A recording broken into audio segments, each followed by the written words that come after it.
Good morning, and thank you for tuning in to Wake Up with Edie Darling.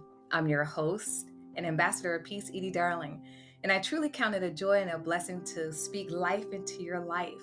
For the first time listeners out there and for our value growing listening audience, I want to thank you for tuning in weekly. Now, before I get started on today's inspiring episode, I would like to personally thank my husband, Chris Guay, for constantly encouraging me to walk out God's given purpose. I would also like to thank the sponsors of this show, WUJM 99 Jams, The Berg, Groove Hub Nation, and Craig Daniels for their support. To you, my listening audience, my desire is to awaken you to the awareness and knowledge that we are not alone. We are family, regardless of your race, our ethnic background, our cultural differences, our religious beliefs, our political affiliation, our sexual orientation, whether we are rich or poor, we are one body. What happens to one impacts the lives of all. This show builds bridges of compassion for God's diverse people through faith, hope, and love. It encourages you on your journey to do more and be more in God. It will inspire you and motivate you to think outside of tradition and prepare you for your greatest potential on becoming a well rounded individual in mind, body, and soul by focusing on the here and now, the new day that you have been blessed to see, for the time is now to awaken your dormant gifts. This show also actively seeks to bridge the gap between community and law enforcement relations by bringing the community, leaders, citizens, and law enforcement together at a round table of peace to address any issue that negatively impacts our communities, impede the safety of all, inhibit investigation, hamper police relations, and tear at the very fiber of our human condition and jeopardizes humanity. Now, today's episode is titled Time is of the Essence. And I have the honor to have across from me Craig Daniels. Craig is a native of Florida, a father of three, and an Army veteran serving one tour in Desert Storm. After leaving the military, he became a truck driver, transit bus operator, and later working his way up as an entry levels manager's position. And after graduating with a bachelor's in business administration, he is now serving as an executive manager in a transit company. In all accounts, however, Craig's life was as normal as the next person. But in 2022, Craig found a lump under his right arm, which turned out to be a rare form of blood cancer, sparking today's topic: time is of the essence. Good morning, Craig. Thank you for coming on to Wake Up with Edie Darling to share your story. Thank you, Sister Edie. I appreciate the time that you've taken to just interview me and let me tell my story. I Well, appreciate it. you're welcome. Well, let's talk about this for a moment. So, back in 2022, you found a lump under your arm. Mhm. What prompted you to check your body? Well, I mean, it's something that I've always done. Even going back to the military, and I guess at the time being young, I didn't have to, but as I gotten older, it was, I felt it was important for me to, always be in tune with my body, because I was that fitness guy. So that particular day, I was taking a shower, Mhm. and just what people do, when they take a shower, and I happened to feel under my arm, and I felt something that was not normal. It was different that particular day, and so I wasn't concerned, but I wanted to make sure I went to the doctor and get it checked out. So the very next day, I made an appointment, and within 2 to 3 days, I was into my primary doctor. Seeing what this that not abnormal thing is on my arm. So she did say that it was something that she wanted to further investigate, and she ordered a biopsy. I'm Mhm. sorry. At the time that she didn't order the biopsy, she ordered an ultrasound. Mhm. Okay, so when the ultrasound came back, it was enough for her to then order a biopsy. But before I could actually get to the biopsy, it started to get quite uncomfortable. Yeah. And now, when you first found it, you said that it was the size of a pea, Yeah, like a it was the pea size of a size. pea. Yeah, Yeah. absolutely. I mean, but even with that, even though it was the size of a pea, and when I compared it to the left side of my arm, which, I felt nothing, that was to me enough for me to, go to my primary and see what was actually going on in my right arm. Absolutely.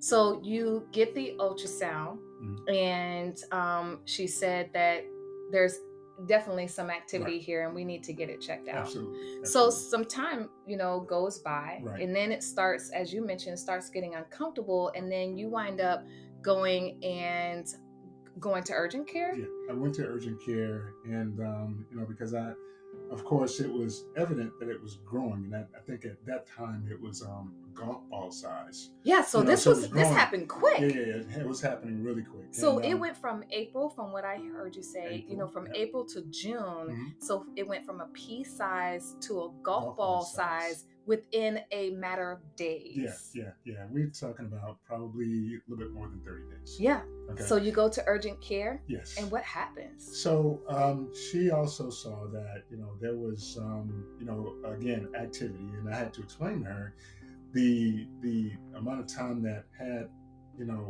went by from a pea size to a golf size, lump. Right?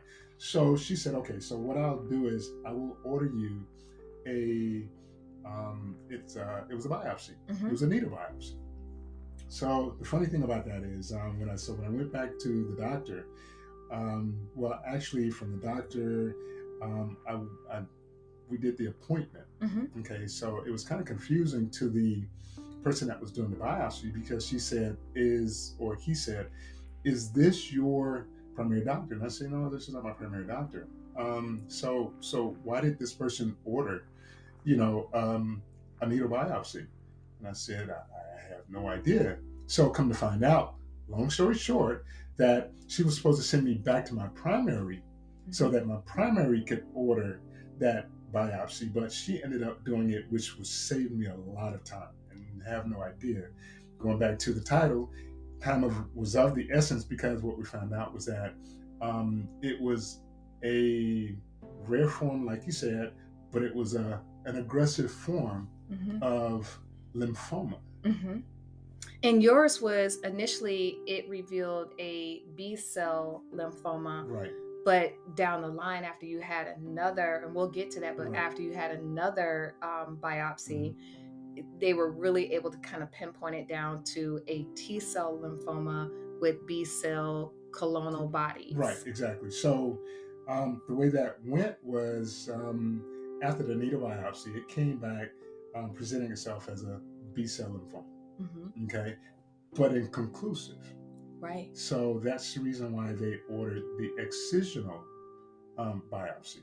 So by this time, so let's let while we talk about why time was of the essence, or is of the essence, it went from a pea size to a golf ball size to a tennis ball size within 2 months.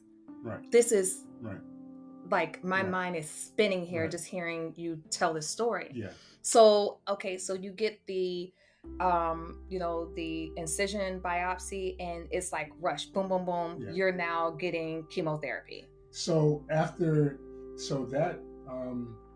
when that the results came back from the excisional biopsy, I went into my hematologist, and he said, well, definitely, you have this rare form of T-cell lymphoma, which is more aggressive than the B-cell. And basically what it says is, and I'm thinking in my head, okay, so, I got some time. He said, no, we need to start chemo pretty immediately. And that happened within about 2 weeks of that last diagnosis. And I'm like, chemo, when?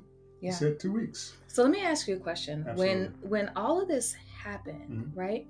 What was going through your mind at that moment? Because when people hear that word cancer, but you're given a rare form, so and you see it happening quickly, what's going through your mind really? Initially, it was actually the process was going so fast that I didn't have time to process it. I didn't have time to process what was going on. But I also knew that I did not want to, I don't know if I was in denial, but I did not want to see it as cancer.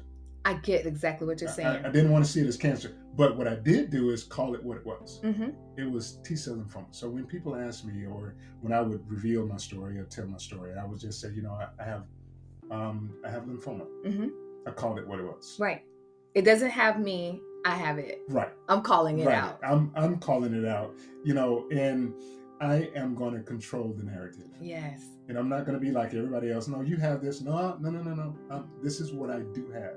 Right. I have lymphoma. Right. So you started your chemotherapy, and it was very aggressive. You had to go 3 days a week, every 3 weeks for 6 cycles. And then you said by the 4th cycle, you realized that you were now a cancer patient. Yeah, I was that guy. And the reason why that was is because I started to see, it was quite obvious, because I started losing my hair. Okay, my facial hair. Okay, and it started coming out, which a lot of cancer patients will tell you, it started coming out, in your handfuls of hair, literally handfuls of hair.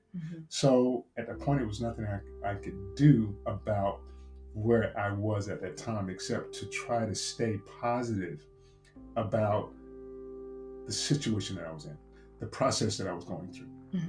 Okay, so and I kept telling myself, now that I don't have any facial hair, I guess I will just have to be that younger guy. So that people have the card, right? Right, exactly. So there was things that I did within my mind to try to help me process and be on a positive side of the mind. Right, exactly. It's because when you started looking in the mirror, you started seeing that person who you used to be, like that person who was muscular, enjoyed horseback riding and scuba diving. But prior to that, let's talk about one of the things that we could say for you was a blessing is that you changed your diet, so many years ago. So you were health conscious anyway. So when this happened to you, it made you even more health conscious. Right. Just, coming out of the military, I guess I maintained my exercise and fitness regimen. So I always wanted to be fit. But as I got older, and I tell people all the time, sometimes you have to adapt to your aging process. As you get older, you have to adapt. A lot of times work before doesn't work now, right? So I knew I had to, change some of the things that I did. And one of the things that I changed was nutrition. Right. Okay. Which helped me improved, going into the process. Right. I can appreciate that, because we look at you wind up going vegan, and for you, vegan was the best diet for you. For me, right? Yes, not that we're advocating that people stop what they're doing, but for you, it helped your body process your foods. But you kind of went radical in the very beginning. I did not do it smartly, which is why I don't advocate it for everyone unless you study, you do everything that you need to do. Seek a doctor's advice or whatever the case is, but you want to make sure that you seek a professional advice before you embark on that vegan journey. Yeah, because you said you lost muscle, yes, you lost weight, and you were a fraction of the man that you were before. Yes, I'm embarrassed because being the guy that, hey, listen, I know what I'm doing. I'm this fitness, I'm this exercise person. And I try to, change my diet. I try to, embark on a, more improved, nutritional plan or regimen. Yeah. And it went wrong. But you found balance, though. Eventually found balance for you. Well, so what I had to do was I had to dial it back. Yeah. I had to go back to the drawing board and find out what I was doing wrong. Yeah. Or what I needed to do better to improve on, just, my nutritional intake, because to me, that's what it was all about. Yeah. So I did get back on the road to recovery. Yeah. Started feeling yourself again. Right, exactly. So, I did, I gained weight. I started lifting weights again. And, I started to, look at what worked for me. Right. In where I wanted to be in my end goal when it comes to, my nutrition. Right. And that helped because we talked about this, like when news such as cancer or lymphoma happens in your life, You can either do a few things you talked about. You can either run from God, blame God, or seek God for guidance. Absolutely. And what did you find during that time for you? I found not only being positive, I gained a deeper respect for my journey, my spiritual walk. And so in that journey, I found that in order to, well, for me, I felt like I needed to be in a more spiritual walk than a physical walk. Okay, so, and a lot of times the reason why we are so, caught up in today's chaos and this day-to-day routine is because we're more in the physical than we are in the spiritual. And so what I found was that I need to be more in the spiritual than more in the physical. And so when I found myself more in the spiritual, I was at peace. Yeah. I was more at peace when I was in the physical, when I felt like I was praying, I was meditating, I was in, seeking to be in alignment with my Creator. It's interesting, as you were talking just then, a scripture came to my mind is to count it all joy when we enter into diverse places. And then also that God would give us peace that surpass all understanding. That when you're able to reflect upon what it is that you have been going through, you have a positive mindset, but then you have peace. But I want to move on to something really quick. So during that process of you being diagnosed and going through your chemo, and you're doing the 6 cycles, they did a stem cell, where they pulled out the stem cells, your own stem cells, and then had to reintroduce those stem cells back to your body. But you said at that moment, I remember having a conversation with you, you were like, I'll never do this again. But like, what were some of the side effects of what you were going through? So the 6 cycles that I went through, the final protocol was a stem cell transplant. And so what that looked like was they would collect my stem cells. I would go through another round of chemo, okay, for 3 days, and then those stem cells would be reintroduced back into my body. Okay, so I call it a blessing, and the doctors even call it a blessing because I didn't experience some of the more extreme or even moderate symptoms that people go through going through that process. Okay, so weakness, yes, I experienced, and that was pretty much it. No vomiting, no diarrhea, very little constipation, no throwing up. So no, I wasn't bedridden. So we have to. I just have to make sure that I know that it could have been worse. And here's the thing, the hope for that stem cell transplant was that you would have a 5-year of remission, 5 to 10 years of remission. But here we are just 1 year later, and you find yourself having found another lump. Where did you find this lump this time? My left ear. Okay. In front of my left ear. In front of your left ear. And how do you feel when you hear this? So going back to what you said before, after I was so weak and went through the more harsh chemo, I said, I'm not going to do this again. Whatever. I mean, I had already set in my mind that it's not going to happen again. But when I found this lump, I think my survival mode kicked in. There's some more things I want to do. I'm not done. You're not going to break me. I'm not done. Right. I'm again going back to being in control and it not controlling me. Yeah. So let me ask you then, why do you feel led to share this story today with the listening audience? Well, one of the things I want to share is, one of the reasons is to make sure that, to let people know that they're not alone. If you're going through something, illness, disease, or whatever the case is, life, you're not alone. Life. Right. Because, one thing may lead to another, but guess what? You're not alone. And the other thing is to give hope where some people may not feel that hope. The hope is there, but they just may not feel it. And then that you have to seek within yourself a higher calling. Yeah. You have to know that, what? You have a purpose. You have a purpose. Yeah. this is your journey. This is an individual journey, and so no one can tell you how your journey is going to go. This is just part of your journey, and don't ever let anyone tell you that how your journey is going to go. The other thing you mentioned before we close is that you wanted to talk specifically to men. Yes, absolutely. Last thing, in conclusion, yes, I want to make sure men understand that it is very, very important to self-analyze your body. I want you to, just take time to make sure that you do some self-evaluation.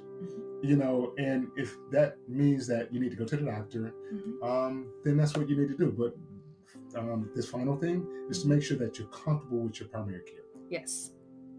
Make sure and if you're not, find another primary care. Right. That's just simple as that. Right.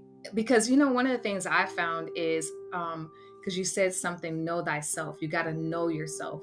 And when someone tries to make you feel like nothing's going wrong in your body, right. And then you need to find another doctor. Absolutely. Because Absolutely. you know your body. You've been living in your body. You right. know your body Absolutely. better than everybody else. And if someone's trying to make you out to be crazy, then you need to find a doctor who actually listens. Right. And it sounds like you found doctors who actually listened. I did. And when your body tells you things, and you can't overlook it. Yeah. Okay, so you need to make sure that you listen to your body. Yeah. Well, Craig, I want to tell you thank you so much for coming on and encouraging. I hope you all were encouraged by this message of faith, hope, and love. And I want to personally thank you for tuning in to this episode of Wake Up with Edie Darling, titled Time is of the Essence. If you have a unique story of how you or your community turned a negative situation around through faith, hope, and love, I would like to hear from you. Email me at awakenyourdormantgifts@gmail.com. You can follow me on social media.